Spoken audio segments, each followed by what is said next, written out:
Paris était toujours sur le tapis rouge. Elle était à toutes les soirées. Elle était partout et on se demandait qu'a-t-elle fait. Mais elle est belle, elle vient d'une famille très riche et elle a une cassette avec ses ébats sexuels. En septembre 2006, Paris s'est arrêtée pour conduite en état d'ivresse alors qu'elle allait s'acheter un hamburger. Les policiers auraient remarqué que Paris conduisait de façon dangereuse. Ils l'ont arrêté et l'ont fait souffler dans le ballon. Le test a été concluant. Son taux d'alcool dans le sang était de 1,08. En janvier 2007, le chef d'accusation est réduit et Paris plaide nolo contendere pour conduite imprudente sous l'effet de l'alcool. Elle est mise à l'épreuve, doit suivre un programme de sensibilisation à l'alcool, est condamnée à une amende de 1 500 $ et surtout, son permis lui est retiré. Un mois plus tard, Paris se met au volant de sa Bentley et se fait de nouveau arrêter. Elle est arrêtée pour conduite en état d'ivresse. Le problème suivant, c'est qu'elle a violé la mise à l'épreuve de la première arrestation en conduisant à nouveau. Le procureur a déposé une requête pour violation de mise à l'épreuve. Ça a été entendu. Elle a été condamnée. Hilton est condamnée à 45 jours dans la prison de Los Angeles. En juin 2007, la porte de la cellule se referme sur Paris et elle s'effondre immédiatement. Paris était en prison depuis un jour quand on a commencé à dire qu'elle faisait une dépression nerveuse, qu'elle ne mangeait pas et qu'elle pleurait tout le temps. Elle était malheureuse. Ses premières heures en prison ont été très dures. Aucun doute là-dessus. Elle ne savait pas si ses co-détenus allaient être sympas avec elle ou si elles allaient lui en mettre une. La dépression de Paris en cellule est si grave qu'elle est envoyée à l'infirmerie de la prison. À propos de sa santé, c'est la preuve que cette jeune fille a de graves problèmes. On n'a jamais vraiment su ce que c'était.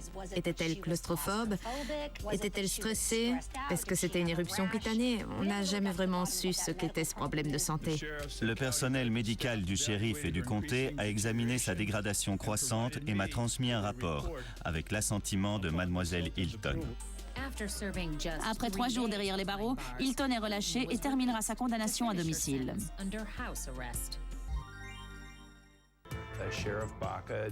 Le shérif Baca a décidé qu'elle correspondait aux critères de ceux qui peuvent sortir plus tôt à cause du surpeuplement. Après la libération de Paris, il y a eu un tollé général disant que cette célébrité avait un traitement de faveur et que ce n'était pas juste. Nous avons peur que le bureau du shérif, ce matin, ait donné l'impression que le tribunal avait autorisé cette sortie. C'est faux. Non seulement le public est scandalisé, mais le juge l'est aussi. Il ordonne à l'héritière de revenir en prison. Un ordre sans équivoque a été rendu par le juge Michael T. Sauer, stipulant l'incarcération de mademoiselle Hilton pendant 45 jours et excluant expressément sa libération en surveillance électronique ou assignation à domicile. Qui oubliera cette image d'une Paris en pleurs et paniquée à l'arrière de la voiture de police? Paris a même baissé la vitre pour que la presse puisse voir qu'elle pleurait. Pas grand monde n'a plaint la pauvre petite fille riche. Après presque 3 semaines en prison, Paris sort sous les feux des caméras des paparazzi.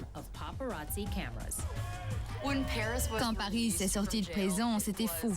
C'était le plus gros défilé sur le tapis rouge.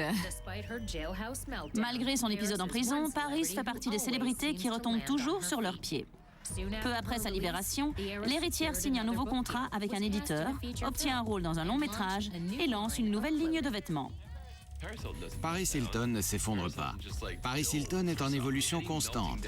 Paris Hilton tourne tous les pétages de plomb à son avantage. Dans un instant.